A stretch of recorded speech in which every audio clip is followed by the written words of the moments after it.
Makasara mushe wedu wese takafamba mushe tikanovaviga mu venyu asara mu venyu vakavigwa nehembe dzavo amai mwana takazoti tiriko kunhamo kwakabva kwaya n'anga kwasekuru inonzi sekuru Kafela vakati mukomana uyu ndina nchimuitisa mari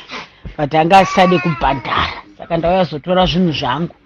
Vakauya nemupurisa netsamba yavo ine chidhindo zvavainyorerana nevashakabvu because client yakatanga kuenda kwasekuru Kafela mukadzi wacho hanzi achida marengi ekuchisoja kwake uyo handakatomukwiridzira ndakamukwiridzira zvino anga achief officer anga akubva muchief officer anga akuenda kupresidential guard pane imwe position yakatojambiswa akatoenda padenga saka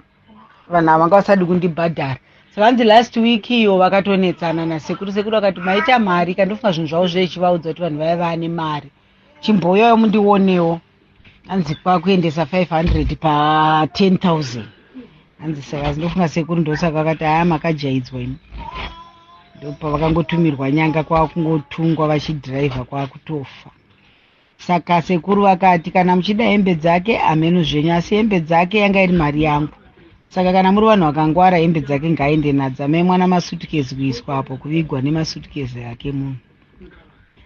kaenda nemasutukezi ake hembe kuna kana pendi kana sokisi rakagoverwa kune zvikwama nezvikwama hapa pakaipa saka inodzidza kuti vanhu ngavadzidze kushanda vachimirira nguva mai mwana izvi zveng'anga zvinoteera ng'anga izvinovasiyira vana nhamo ende vanga vasina imba vanga vachiloja siyira vana matambudziko chaiko vana vanotanga kutambura musi wavafa nekuti ipapo pavakauya vachiti ndikuda zvinhu zvangu kwakatoendwa kumba kwacho kwavanosechwa kumba kwakawanikwa kune 5,000 vakatoitora sekuru vakati mari yangu vakatotora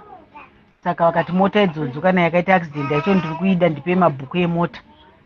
saka patakanzi mabhuku emota pane kamwana kamwe atete kakabva kati vakaviga bhuku remota kakati ndaripisa zvakanzi kana mapisa muna kwamuri kuenda munoita accident futi munzira makakudubuka saka ndopakazokumbira mamonya akanga ari mumonya edhe na Simon Jani vaitoko mamonya ndopakwazovakumbira vakati sekuru kana aramba nebhuku imi mudhondu wari isusu takadzoka kunhamo tanomuviga chititenderai tinoviga sinzi mabhodha anga abuda pai kumochari saka chititenderai tinoviga kana tadzoka tine munhu watoziva kuCVR tokubatsirai muwana mabhuku enyu bhuku rinogadzirwa rina basa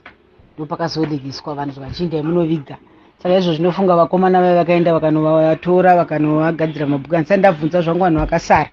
asi vekumukadziwo pavakaona mbatya dzekwachiri manyamba dzaiswa mugomba vakamubva varamwawo kugoverana dzavo nomubva vadziramwira kwachiri manyamba dzangosara kwazvimba dziriko saka ndakasiyiwa natete vakuti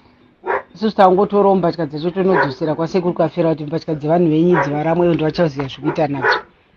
Mai mwana handambona zvakadaro dhirama social media yanga yakazara imi hanzi yaingotaurwa hanzi paipostwa zvinhu zvekuti unotya.